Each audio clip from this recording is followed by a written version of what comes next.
ஆண்டவர் சொன்னாரு, தாமதிப்பது அவருடைய மகிமையை உண்டாக்குவதற்காக. ஹல்லேலூயா. ஆராதனை சில தாமதங்கள் அவர் நம்முடைய வாழ்க்கையில குடும்பத்துல மகிமைப்பட போகிறார். ஹல்லேலூயா. அதனால தொடர்ந்து கர்த்தரை பின்பற்றி கடந்து போவோம். ஆண்டவருடைய நாமம் மகிமைப்படுவது. யாக்கோபு 5 அதிகாரம் 13வது வசனத்தை நம்ம வாசிக்கலாம். யாக்கோபு 5:13.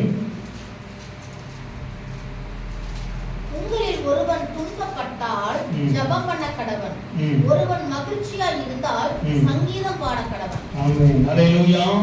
உங்களில் ஒருவன் துன்பப்பட்டால் ஜெபம் பண்ண கடவன். ஹல்லேலூயா. ஜெபத்தை பற்றி தான் அதிகமாக நான் உங்களோடு கூட பகிர்ந்து கொண்டே வருகிறேன். இன்றைக்கும் ஜெபத்தை பற்றி தான் ஒரு செய்தி. ஹல்லேலூயா. ஜெபம் நம்முடைய வாழ்க்கையில ரொம்ப முக்கியம். ஹல்லேலூயா. பலதரப்பட்ட ஜெபங்கள் வேதத்திலே இருக்குது. பலதர விதமான ஜெபங்களை நாம் ஜெபிக்கலாம் என்று சொல்லப்பட்டிருக்கிறது. ஹல்லேலூயா. யுத்தத்துக்காக ஒரு ஜெபம், வெற்றிக்காக ஒரு ஜெபம், இல்லையா, குறைவுக்காக ஒரு ஜெபம், நிறைவுக்காக ஒரு ஜெபம், அற்புதத்துக்காக ஒரு ஜெபம், இப்படி நிறைய ஜெபங்கள் என்ன செய்வேன் வேதத்துல. ஹல்லேலூயா. ஜெபம் நம்முடைய வாழ்க்கையில ரொம்ப முக்கியம். ஆண்டவராகிய இயேசு கிறிஸ்து நிறைய விதமான ஜெபங்களை அவர் ஜெபித்திருக்கிறார். அவர் எல்லா நேரத்திலையும் தன் பிதாவை நோக்கி ஜெபம். ஜெபம் என்பது நம்முடைய பலன் அல்ல. ஜெபத்திலே நம்மளை தேவனிடத்திலே கொண்டு போகிறோம். ஹல்லேலூயா. நாம் தேவனோடு அவரோடு கூட ஒன்று சேர்கிறோம். அதுதான் ஜெபம். ஹல்லேலூயா. ஜெபம் என்பது தேவனோடு பேசுகிறதான ஒரு வழி. ஹல்லேலூயா.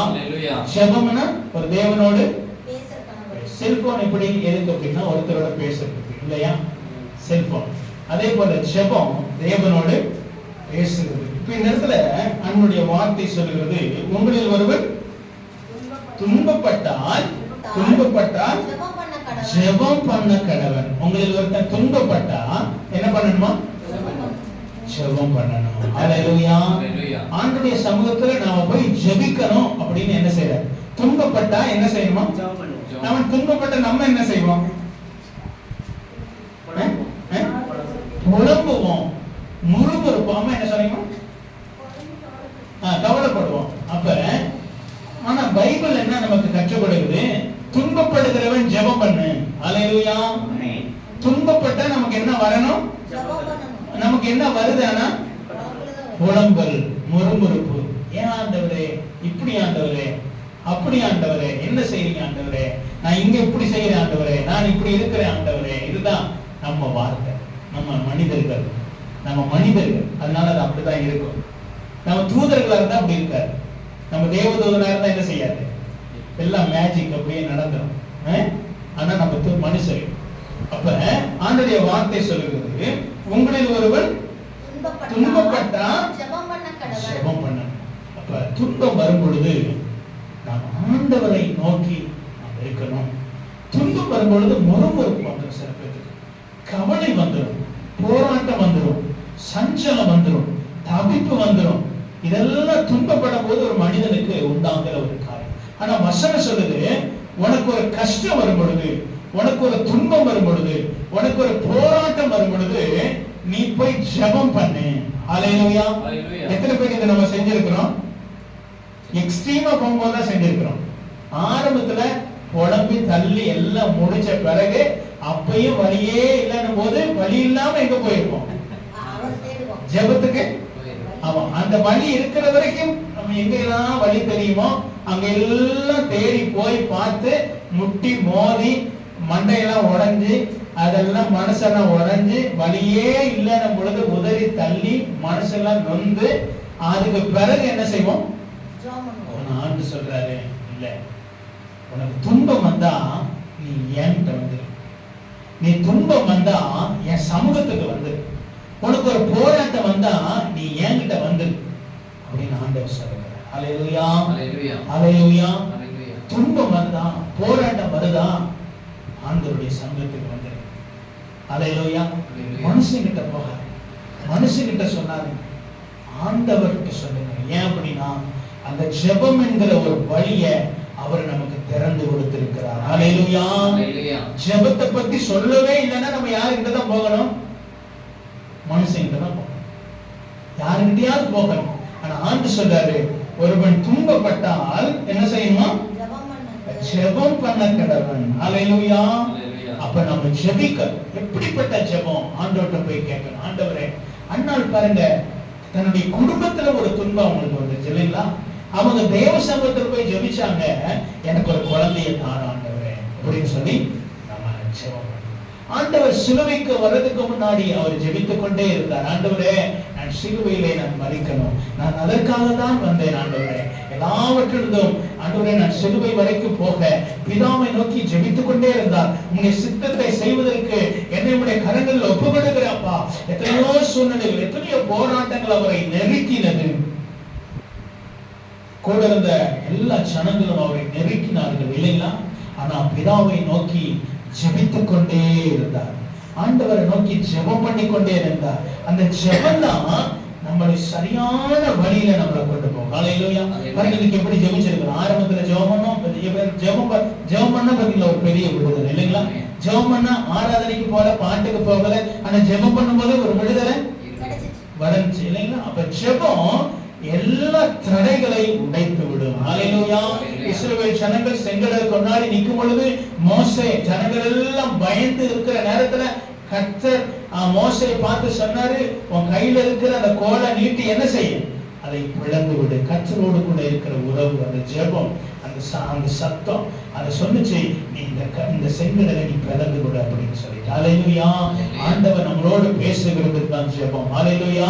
நம்ம ஜெபிக்கும் பொழுது வழிமுறையை கர்த்தர் சொல்லிக் கொடுப்பார். ஹல்லேலூயா. தைரியத்தை சொல்லிக் கொடுப்பார். ஹல்லேலூயா. ஞானத்தை சொல்லிக் கொடுப்பார். எப்படி செய்யணும்ன்ற வழிமுறையை கர்த்தர் என்ன செய்வாரு? சொல்லிக் கொடுப்பார். அதுக்கு ஒரே வழி ஜெபம் என்று சொல்லப்பட்டிருக்கிறது. ஹல்லேலூயா. அப்ப துன்பம் வரும்பொழுது நம்ம என்ன செய்யணும்? ஜெபிக்கணும். துன்பம் எதுக்கு வந்துச்சு? தேவ சமூகத்துக்கு போனோம்னா ஆண்டவர் சொல்லிக் கொடுத்தார். துன்பம் ஏன்பா அவனுக்கு வந்துச்சு அப்படின்னா, சில பேர் பாவத்தினால துன்பம் வந்திருக்கும், சில பேர் தவறான நடக்கையினால துன்பம் வந்திருக்கும், சில பேர் ஊதாரித்தனமா செலவு பண்ணனால பண பிரச்சனை, போராட்ட துன்பம் என்ன செய்யும்? வந்திருக்கும், சில பேர் அடங்காதவ போனனால துன்பம் வந்திருக்கும். எந்த வழியில வருதோ தேவ சமூகத்துல போய் இருக்கும் பொழுது ஆண்டவர் வழியை காமித்து கொடுப்பார். ஹல்லேலூயா. ஞானத்தை சொல்லிக் கொடுப்பார். ஹல்லேலூயா. எது தவறு என்பதை நமக்கு உணர்த்துவார். ஹல்லேலூயா. தாவீது பாருங்க, பாவம் செய்த உடனே போய் ஜெபம் பண்ணாரு இல்லைங்களா? அவருக்கு உணர்த்தப்பட்டுச்சு. ஹல்லேலூயா. நான் செய்தது தவறு, என் தாய் என்னை பாவத்திலே கற்பழித்தார், நான் பாவம் செய்தேன் ஆண்டவரே, என்னை மன்னித்து விடும் ஆண்டவரே, என் துர்க்குணத்தை மாற்றி விடும் ஆண்டவரே அப்படின்னு போய் நிறைய ஜெபிச்சீங்கன்னா உங்களுக்கு நிறைய காரியத்தை ஆண்டவர் சொல்லிக் கொடுப்பார். வேதத்தை வாசிக்கிறத காட்டிலும் ஜெபத்துக்கு போனீங்கன்னா நிறைய வழிகளை கர்த்தர் என்ன செய்வார்? நிறைய ஞானத்தை சொல்லிக் கொடுப்பார். ஹல்லேலூயா. நிறைய வழியை காமிச்சு கொடுப்பார். இப்படி இது மிஸ்டேக், அதனால இப்படி நடந்துச்சு, இப்படி சரிப்படுத்திக்கோ. ஜெபத்துல உன்னை பெற்றுக்கொண்டு இருக்கிறீங்களா? அந்த மாதிரி காரியத்தை கர்த்தர் பேசுறதை உணர்ந்து இருக்கிறீங்களா?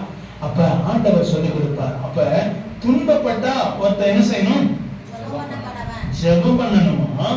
16வது வசனம். இவரில் ஒருவன் வியாதிப்பட்டால் அவன் சபையின் மூப்பர்களை வரவழைப்பானாக. அவர்கள் கர்த்தருடைய நாமத்தினாலே அவனுக்கு எண்ணெய் பூசி அவனுக்காக ஜெபம் பண்ணணும். ஹல்லேலூயா. துன்பப்பட்டா ஜெபிக்கணும். இப்ப வியாதி வந்தா ஜெபிக்கணும். ஹல்லேலூயா. இப்ப வியாதி வரும்போது எப்படி ஜெபிக்கிறது? வசனம் சொல்லுது, உங்களில் ஒருவன் வியாதிப்பட்டால் அவன் சபையின் மூப்பர் என்ன செய்யணும்? வரவழைக்கணும். வியாதி துன்பம் வரும் பொழுது ஜெபிக்கணும். வியாதி வரும் பொழுது ஊழியத்தோடு ஊழியக்காரனோடு சேர்ந்து வீட்டுல போய் நம்ம என்ன செய்யணும்? ஜெபிக்கணும். வசனம் நமக்கு சொல்லிக் கொடுக்கிறது. ஹல்லேலூயா. மூப்பர்களை வரவழைப்பானாக. ஹல்லேலூயா. அவர்கள் கர்த்தருடைய நாமத்தில் அவனுக்கு எண்ணெய் பூசி அவனுக்காக ஜெபம் பண்ணுவாங்க. அதுதான் வீட்டுக்குள்ள. ஹல்லேலூயா. வீட்டுக்குள்ள ஏன் வாங்கிக்கிறோம் அப்படின்னா அந்த விசுவாசம் உள்ள ஜெபம். ஹல்லேலூயா. அந்த வீட்டுல ஜெபிக்கப்படுகிற அந்த ஜெபம், துன்பப்படும் பொழுது ஜெபிக்கிற அந்த ஜெபம், வியாதிப்படும் பொழுது ஜெபிக்கிற ஜெபம், சோர்வா இருக்கும்போது ஜெபிக்கிற ஜெபம், குறைவா இருக்கும்போது ஜெபிக்கிற ஜெபம், அது எல்லா ஜெபங்களும் கேட்டு ஆண்டவர் ஏற்ற விடுதலையை கர்த்தர் என்ன செய்வாரு?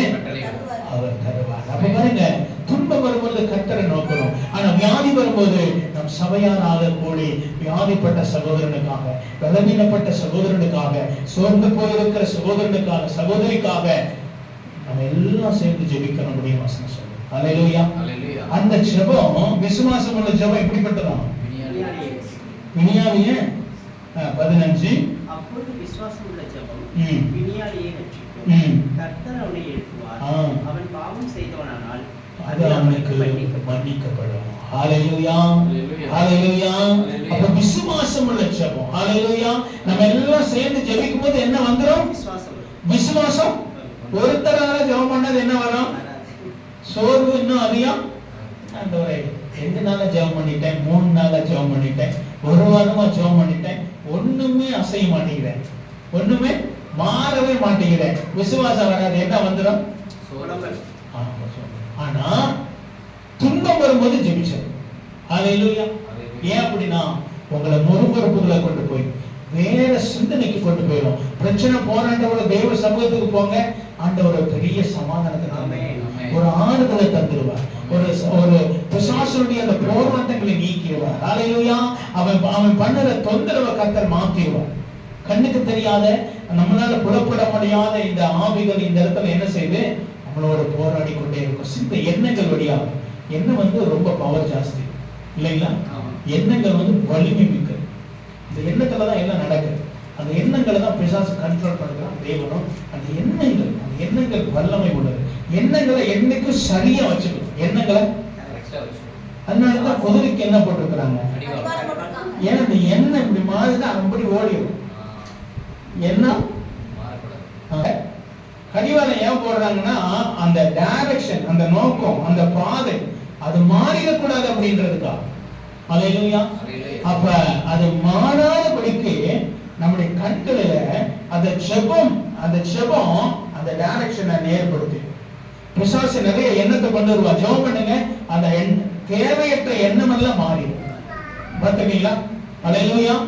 சஞ்சலத்தை கொண்டு வந்துருவோம். காலையில நீங்க எழுப்புனீங்கன்னா ஒரு சமாதானம் இல்லாத ஒரு வலி, ஒரு பலவீனம், ஒரு காரியம் அதெல்லாம் உணரும். இல்லைங்க, ஏதோ ஒரு போராட்டம். அதை ஜெபம் பண்ணுங்க, கர்த்தர் அதை மாத்திடுவார். ஹalleluya. அது சத்ரு போராடுகிறான்னு அர்த்தம். சத்ரு உங்க சிந்தையில போராடுறான்னு அர்த்தம். சத்ரு உங்க எண்ணங்களை தவறா கொண்டு போக போறான்னு அர்த்தம். உங்க எண்ணங்களை சமாதான குலைச்சலா மாத்துறான்னு அர்த்தம். அப்ப வசனம் சொல்லுது, துன்பம் சஞ்சலம் ஒரு மாதிரி வரும்பொழுது தேவனை நோக்கி பார்த்துடணும். ஆண்டவர் அதில் விடுதலை கொடுத்துருவார். ஹalleluya, ஹalleluya. வியாதி வரும்போது மூப்பர்களுடைய சபையாராக போய் ஜெபிக்கணும். அங்க ஜெபிக்கும் பொழுது அங்கே விசுவாசம் கட்டி எழுப்பப்படுகிறது. ஹalleluya. தனியா மட்டும் இருக்கக்கூடாது. நானே பார்த்துக்கிறேன் பாஸ்டர், உங்களுக்கு எல்லாம் எதுக்கு சிரமம் அப்படின்னு இல்லாம மூப்பர்களை என்ன செய்யணும்? வரவழைத்து சபையாரால் அவனுக்காக எண்ணெய் பூசி அதனால தான் எண்ணெய் எல்லா வீட்லயும் வாங்கி வச்சிருக்கணும்னு சொல்றது வரும்போது. அந்த எண்ணெய் பூசி ஜெபிக்கும் பொழுது விசுவாசம் உள்ள ஜெபம் வினியாவியை சுகமாக்கும். அவனுடைய பாவங்கள், எதற்காக அந்த போராட்டம், எதற்காக அந்த வியாதி, எதற்காக இந்த தண்டனை, எதற்காக இந்த கடுமை, எதற்காக இந்த போராட்டம், எதற்காக இந்த பிரச்சனை, அதை எல்லாவற்றையும் கர்த்தர் மாற்றி போடுவார். அந்த விசுவாச ஜெபத்துல அதெல்லாம் உடைச்சிருவார் ஆண்டவர். ஹalleluya. விசுவாச ஜெபத்துல பிசாசுடைய கிரியைகள் அழிக்கப்படுது, அபிவிசுவாசங்கள் உடைக்கப்படுது, பாவங்கள் மன்னிக்கப்படுது, போராட்டம் மாறுது. இதெல்லாம் அதுக்குள்ள இருக்குது. ஆன்டிபயோட்டிக் மருந்து மாதிரி காய்ச்சல் போனோம்னா ஒரே மருந்து 2-3 கலந்து கொடுப்பான். அது சீக்கிரம் சுகத்தை என்ன பண்ணிடும். அதே போலதான் நம்ம எல்லாம் சேர்ந்து போய் ஜெபிக்கும் பொழுது, அங்கே எண்ணெய் பூசி ஜெபிக்கும் பொழுது கர்த்தர் சொல்றார், அவருடைய நாமத்துல ஜெபம் பண்ணும்போது அங்கே ஜெயத்தை தந்திருக்கிறார். ஹalleluya. அதனால விடுதலை வந்து பாருங்க, நான் ஜெபம் பண்ணிக்கும் போது விடுதலை வந்துருது இல்லையா? பாஸ்டர் நான் பாஸ்டர்ல தேவன் வரனாலதான். ஹalleluya. ஆண்டவர் வந்து, ஏன்னா நம்ம கூடி ஜெபிக்கிறோம். ஹalleluya. மூப்பர்களை வர வச்சு என்ன செய்யணும்? நம்ம சொல்லி அவன் சொல்லப்படுதான், உங்களில் ஒரு வியாதிப்பட்டால் அவன் சபையின் மூப்பர்களை வரவழைத்து அவர்கள் கர்த்தருடைய நாமத்துல அவனுக்கு எண்ணெய் பூசி அவனுக்காக எவ்வளவு உண்மை. தனியா எண்ணெயை பூசி ஜெபிக்கிறதுக்கும் இப்படி வந்து ஜெபிக்கிறதுக்கும் பெரிய மாற்றத்தை பார்த்துருக்கீங்களா? அது தேவன் வைத்த திட்டம். ஹalleluya. தேவன் இது எப்படி தெரியுங்களா? எத்தனை அவனை எழுப்புவாரா? அவன் பாவம் செய்தவனால் மன்னிக்கப்படுமா? 16வது வசனம். சுத்தமடையும்படிக்கு உங்கள் குற்றங்களை ஒருவருக்கொருவர் அறிக்கையிட்டு ஒருவருக்காக ஒருவர் ஜெபம் பண்ணுங்க. எப்படிப்பட்ட ஜெபம்? இப்ப முதல்ல ஒரு ஜெபம் பார்த்தா, என்ன ஜெபம்? துன்பம் வரும்போது ஜெபிக்கணும். இரண்டாவது ஜெபம் வியாதி வரும்பொழுது கூட சேர்ந்து ஜெபிக்கிற ஜெபம். இப்ப என்ன ஜெபம்? நீங்கள் சொஸ்தமடையும்படிக்கு உங்கள் குற்றங்களை நீங்கள் அப்படின்னு என்ன அர்த்தம்? நான் சுகமாகும்படிக்கு, நான் பலனா இருக்கும்படிக்கு. சுஸ்தம்னா சுகம், பலன், ஆரோக்கியம், சமாதானம். ஏன் சில பேருக்கு சமாதானம் இல்லைன்னா ஒருத்தருக்கு ஒருத்தர் அறிக்கையிட்டு ஜெபம் பண்ணல. வசனம் சொல்றேன், நான் சொல்றேன், பாஸ்டர் சொல்றேன்னு சொல்றேன். வசனம் சொல்லு. வசனம் என்ன சொல்லுது? அசிங்க, நீங்கள் சொஸ்தமடையும்படிக்கு. நீங்க சுகமாகணுமா இருந்தா ஊசி இல்ல, நீங்க சுகமாகணுமா இருந்தா, எனக்கு ஜோசுவாவுக்கு பிரச்சனைனா நானும் ஜோசுவா என்ன செய்யணும்? ஆமா, நான் போய் ஊசி போடக்கூடாது. அது நல்லதுதான் வியாதிக்காக. போட்டு மாறலன்னா இது வேற வியாதி. போட்டு மாறலன்னா வேற வியாதி. இந்த வியாதிக்கு பைபிள் சொல்லுது, ஒருத்தரோட ஒருத்தர் ஜெபம் பண்ணு, ஒருத்தருக்கு ஒருத்தர் அறிக்கை. சும்மா ஜெபிக்கிறதுல யோசுவா எனக்கு விரோதமா ஏதோ பண்ணிட்டாரு அப்படின்னு மனசுல நினைச்சுக்கிட்டு அவரை பார்க்கும்போது யோசுவா நல்லா இருக்கீங்களா, சந்தோஷம், ஜெபம். அந்த ஜெபம் இல்லை. வசனம் சொல்லுது, என்ன சொல்லுது? நீங்கள் சொஸ்தமடையும்படிக்கு, நீங்க சுகமாகணுமா இருந்தா, விடுதலை ஆகணுமா இருந்தா, இந்த மனசுல ஒரு விடுதலை வரணுமா இருந்தா, சிந்தையில விடுதலை வரணுமா இருந்தா, வசனம் சொல்லுது, போய் ஒருத்தருக்கு ஒருத்தர் அறிக்கையிடு. அறிக்கையிட்டு ஜெபம் பண்ணு. என்ன அறிக்கை?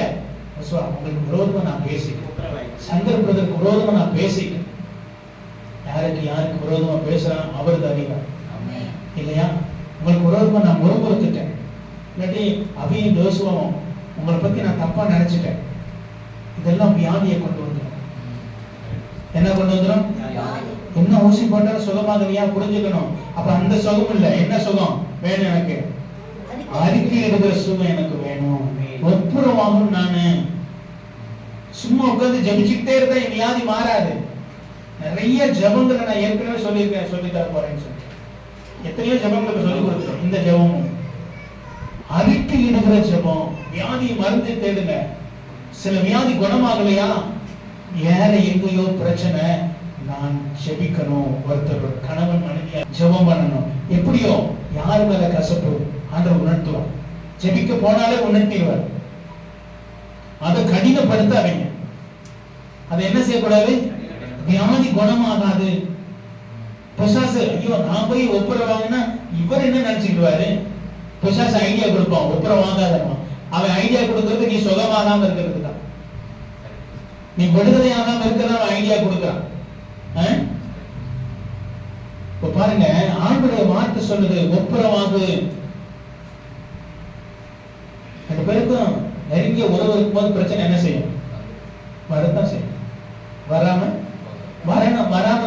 தள்ளி இருக்கணும், வரவே வராது. ரொம்ப தூரத்துல தள்ளி இருந்தோம்னா பிரச்சனையே வராது. ஆனா ஒன்னா இருந்தா உறவுகள் இருக்கும் போது பிரச்சனை என்ன செய்யும்? உறவு இருக்குது. தள்ளி இருந்த உறவு இல்ல, பிரச்சனை என்ன செய்யாது? வரவே வராது. தள்ளியே இருந்துட்டோம்னா அவர் எவ்வளவு நல்லவரா இருக்கிறாரு. ஏன்னா அவங்கள தள்ளி இருக்கிறனால நல்லவங்களா இருப்பாங்க. பக்கத்துல வந்தா தான் தெரியும் அவங்க எவ்வளவு நல்லவங்க. அதுக்கு இவரே பரவாயில்ல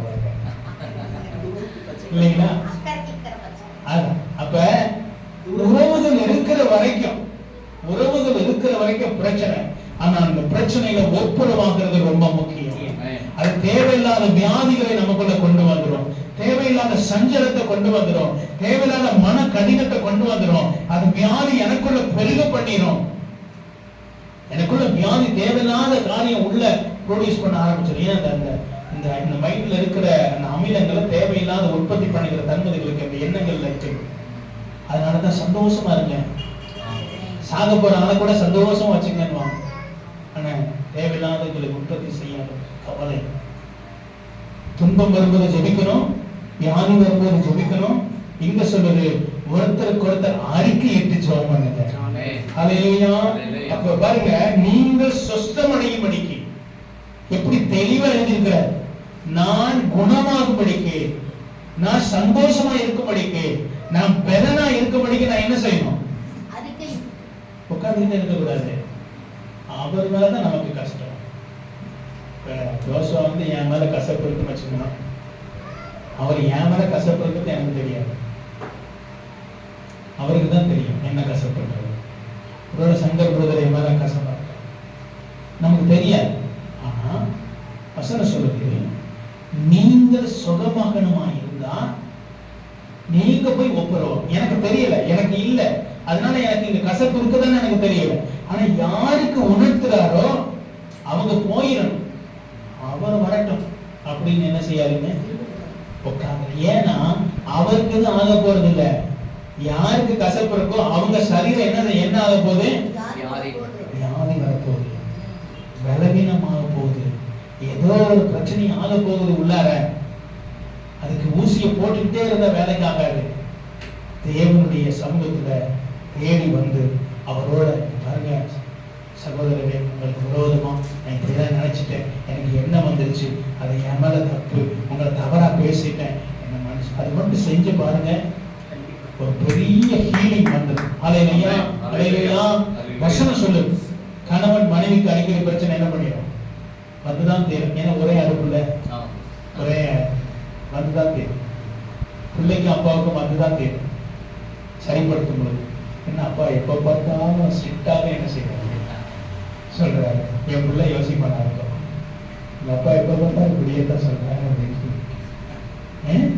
என்ன எங்க அப்பா அதை சொல்றாரு இதை சொல்றாரு, கொஞ்சம் முடிஞ்சு அதை சொல்றாரு வரலாம். ஆனா கசப்பு மட்டும் வந்துருக்கணும்.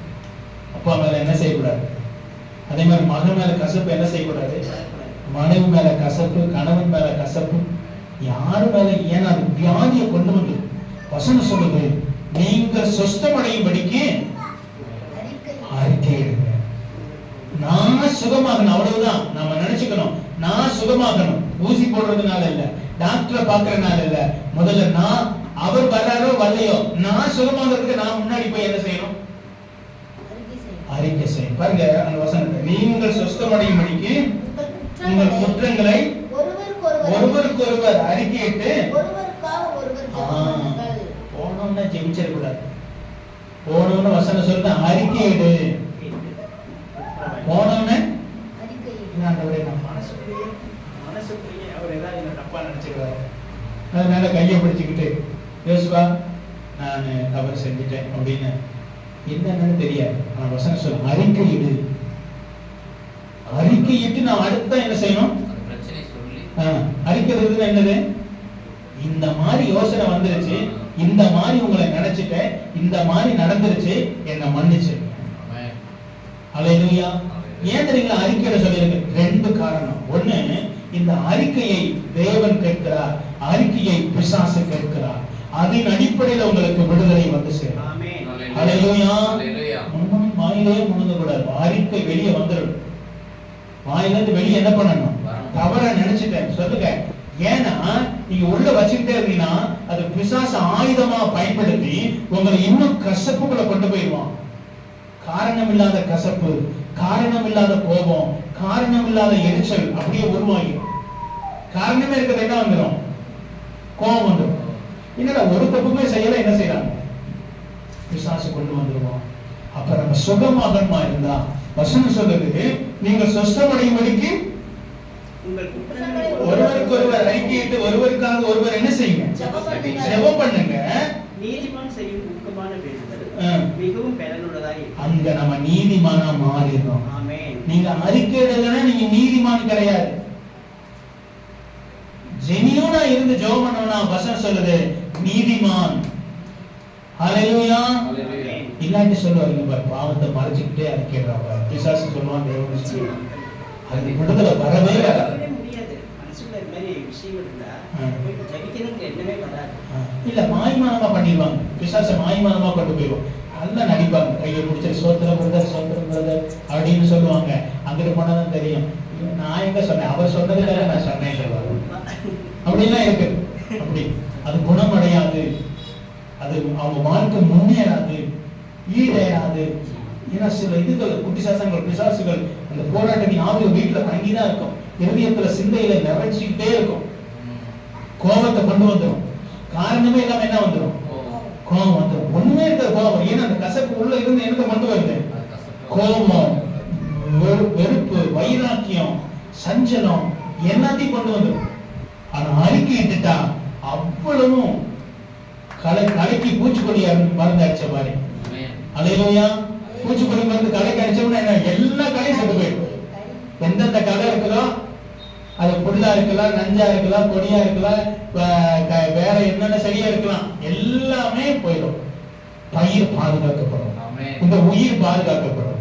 அல்லேலூயா. உயிரை கர்த்தர் பாதுகாத்துருவார், ஜீவனை கர்த்தர் என்ன செய்வார்? பாதுகாத்துருவார். ஆண்டவர் நல்லவராக இருக்கிறார். அல்லேலூயா. அப்ப வார்த்தையை நம்ம நேசிக்கணும், கர்த்தருடைய வார்த்தையை நேசிக்கணும், தியானிக்கணும். அதன்படி நம்ம நடந்தோம்னா வாழ்க்கை மாறும். டாக்டர் தேட வேணாம், இதுதான் டாக்டர். அல்லேலூயா. டெரிக் பிரின்ஸ் எழுதுறாரு, வேதமே மருந்துன்னு சொல்லிட்டு. அல்லேலூயா. வேதம் தான் நமக்கு மருந்து. அவருடைய வாழ்க்கையில வசனத்தை அறிக்கையிட்டு அவர் டெரிக் பிரின்ஸ் அவர் நல்ல சுகத்தை அவர் பெற்றுக்கொண்டார் என்று பார்க்க முடியுது. வசனம் சொல்லுது, நீங்கள் சொஸ்தம் அடையும்படிக்கு உங்கள் குற்றங்களை ஒருவருக்கு ஒரு அறிக்கையிட்டு ஒருவருக்காக ஒருவர் என்ன செய்யுங்க? ஜெபம் பண்ணுங்க. நீதிமான் செய்யும் ஊக்கமான வேண்டுதல் மிகவும் பலனுள்ளதா இருக்கிறது. 15 எலியா என்பவன் நம்மை போல் வானுள்ள மனுஷனாய் இருந்தோம். மழை பெய்யாதபடிக்கு கருத்தாய் ஜெபம் பண்ணினான். அப்பொழுது 3 வருஷம் 6 மாதம் பூமியின் மேல் மழை பெய்யவில்லை.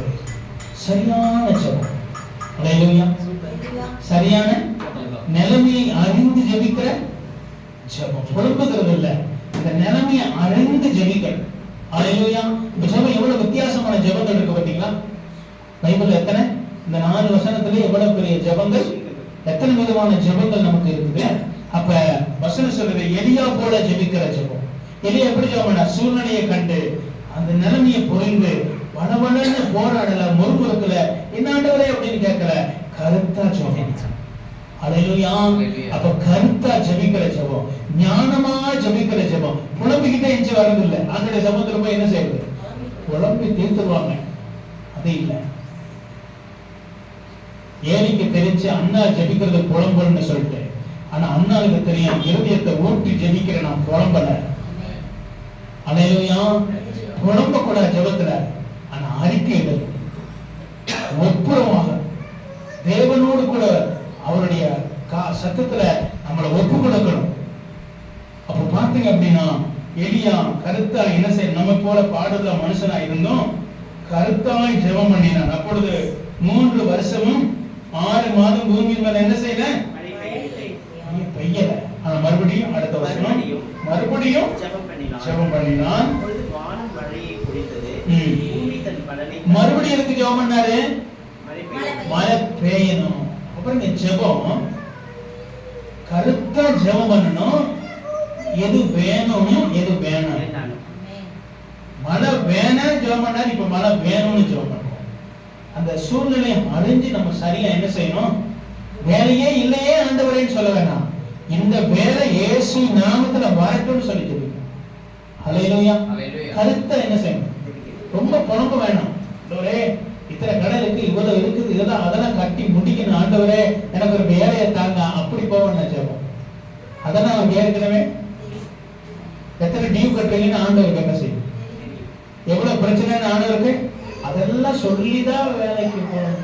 ஆண்டவர்கிட்ட சொல்லணும், எனக்கு ஒரு வேலையை தாங்க, இயேசுவின் நாமத்தை வழி திறப்பதாக. அந்த கருத்தான ஜெபம், இந்த இடத்துல இருக்கிற போராட்டத்தின் ஆவியை இயேசுவின் நாமத்தை விலகு அப்படி சொல்லி ஜெபிக்கணும். அல்லேலூயா. சண்டையின் ஆவி, எரிச்சலின் ஆவி, ஆண்டவரே சமாதானத்தை குலைக்கப்படுகிற ஆவி, இயேசுவின் நாமத்தில் இந்த இடத்தை விட்டு என்ன செய்யணும்? விலகி போன்னு சொல்லி ஜெபிக்கணும். அதுகளுக்கு புரியும். அந்த ஆவிகளுக்கு இந்த ஜெபம் என்ன செய்யும்? குழம்பிட்டீங்கன்னா அதுகளுக்கு நம்மளை புரிஞ்சிடும். குழம்புனீங்கன்னு வச்சுக்கோங்க, ஓ அப்படி நல்ல நம்மளை புரிஞ்சிடும். இயேசுவின் நாமத்தினால் இந்த போராட்டத்தின் ஆவி இந்த இடத்தை விட்டு என்ன பண்ணிடு? இயேசுவின் நாமத்தினால போ. நீங்க சொன்னீங்கன்னா அந்த ஆவிகள் என்ன செய்யணும்? சஞ்சலத்தை கொண்டு வருகிற, போராடுகிற, மன சமாதானத்தை கெடுத்துப்படுகிற எல்லா கிரியைகளும் இந்த இடத்தை விட்டு என்ன செஞ்சு இயேசுவின் நாமத்தினால போ அப்படின்னீங்கன்னா அது அகன்று போய்விடும். சில நேரம் நைட்ல காரணமே இல்லாம கவலையோடு போய் படுக்க வேண்டியது. அது ஒரு கவலைப்படுத்துகிற பொல்லாத வரும். நமக்கு கவலை வராதுன்னு சொல்லல, ஆனா ஆண்டு சொல்றாரு கருத்தாய் நம்ம என்ன செய்யணுமா, ஜெபிக்கணுமா, மறுபடியும் ஜெபம் பண்ணினான். அப்பொழுது வானம் மழையை பொழிந்தது, பூமி தன் பலனை கண்டது. மழை பெஞ்சு பூமி தன் பலனை கொடுத்தது. அவ பலனை எதிர்பார்க்கிற வரைக்கும் ஒரு ஜெபம். ஹல்லேலூயா. நன்மை உண்டாகிற வரைக்கும் நமக்கு ஜெபம் வேணும். அந்த மழை பெய்ய பண்ணணும். ஹல்லேலூயா. ஆசீர்வாதத்தை காண பண்ணணும். ஹல்லேலூயா. வியாதிகள் மறைய பண்ணணும். இந்த மாதிரி ஜெபம். ஆனா அறிக்கையிடாம ஜெபம் பண்ண வியாதி என்ன செய்யாது, பிரச்சனை என்ன செய்யாது, மனம் திரும்பாத ஜெபங்கள். மனம் திரும்பி நம்ம ஜெபிக்கணும். ஹல்லேலூயா. ஒரு காரியம் சரியா வரலன்னா அதுக்கு மனம் திரும்பணும்னு அர்த்தம். ஹல்லேலூயா.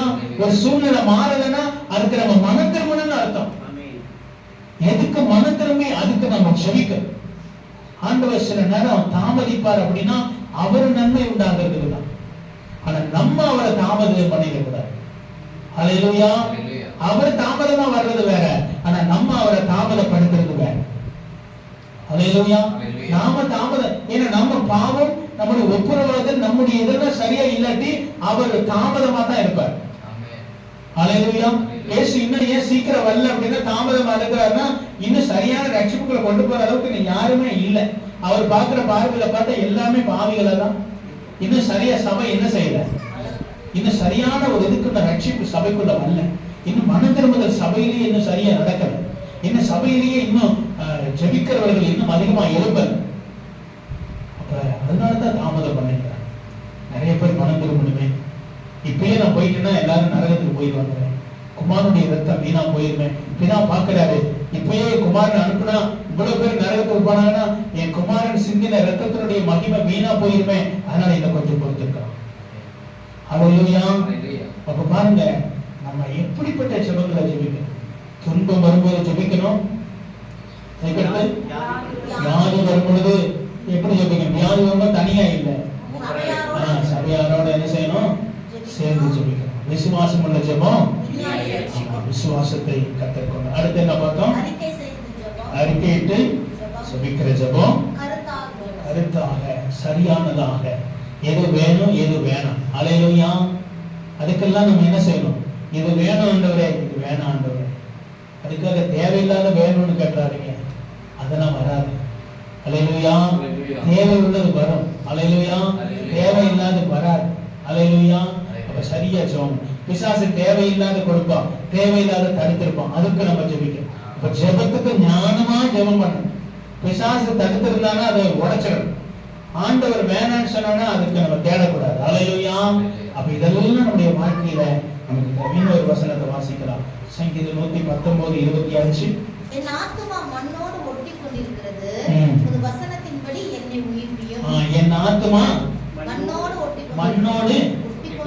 ஒட்டி கொண்டிருக்கிறது, உம்முடைய வசனத்தின்படி என்ன செய்யுங்க. நம்முடைய ஆத்துமால இப்ப எங்க ஒட்டி இருக்குது, மண்ணு. கவலை, சஞ்சலம், போராட்டம், உலகத்தோடு இந்த மண்ணு, இந்த உலகத்தோடு இந்த மண்ணுல ஒட்டி இருக்குது. ஆனா வசனம் சொல்றது, உடைய வசனத்தின்படி எதெல்லாம் நான் உயிர்ப்பிக்கப்படணுமோ அதெல்லாம் எப்படி உயிர்ப்பிக்கப்படணும், வசனத்தினாலதான் உயிர்ப்பிக்கப்படும். ஹல்லேலூயா. வசனம் தான் நம்மளோட ஜீவன் உள்ளவனா என்ன செய்யும், வசனத்தின்படி நம்மளை உயிர்ப்பிக்கணும். ஹல்லேலூயா. நம்முடைய வாழ்க்கை வசனத்தின்படி நிலைமை மாறுகிறதுக்கு கேட்கணும், ஆண்டவரே வசனத்தின்படி நான் ஆத்மாவை உயிர்ப்பியும், என் வாழ்க்கையை உயிர்ப்பியும், என் சிந்தையை உயிர்ப்பியும், இந்த உலக வாழ்க்கையில இருந்து ஆண்டவரே தேவையற்ற எல்லாத்திலிருந்து என்னை உயிர்ப்பியும். இந்த ஆத்மா மண்ணோடு ஒட்டக்கூடாது, உலகத்தோடு ஒத்து போயிடக்கூடாது, இந்த காரியத்துல பிசாசோட ஒத்து போயிடக்கூடாது, எல்லாத்திலும் என்னை உயிர்ப்பியும் ஆண்டவரே. ஹல்லேலூயா. ஆவியானவரோட சேர்ந்து கொள்ளணும். ஆவியானவரே என்னை உயிர்ப்பிங்க ஆண்டவரே, என் வாழ்க்கை என்ன செய்ய, உயிர்ப்பிங்க, என் ஆத்மாவை உயிர்ப்பிங்கப்பா, என் ஆத்மா ஆண்டவரே அப்படியே தேய்ச்சி கொண்டே போகுதப்பா, என் ஆத்மாவை உயிர்ப்பிங்க. அப்படி நீங்க ஜெபிச்சீங்கன்னா ஆண்டவர் நிலம் உயிர்ப்பிப்பார். ஹல்லேலூயா. ஹல்லேலூயா.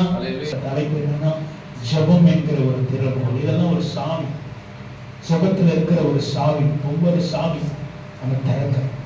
ஜெபம் என்கிற திறவுகோல். இன்றைய செய்தி என்னன்னா, ஜெபத்தின் நிமித்தமாய் மக்களுடைய திறவுகோலை கற்றுக் கொடுத்திருக்கிறார். திறவுகோல் என்கிற ஜெபம். அப்படியெல்லாம் நம்ம ஜெபித்தோம்னா நம்முடைய வாழ்க்கையில ஆசீர்வாதமான கதவுகளை நம்மளால நிறைய திறக்க முடியும். ஆசீர்வாதமான கதவுகளை நம்ம நிறைய திறக்க முடியும். நம்ம கர்த்தரை நோக்கி பார்க்கலாம். பரிசுத்தமான ஆண்டவரே, ஜெப ஆவி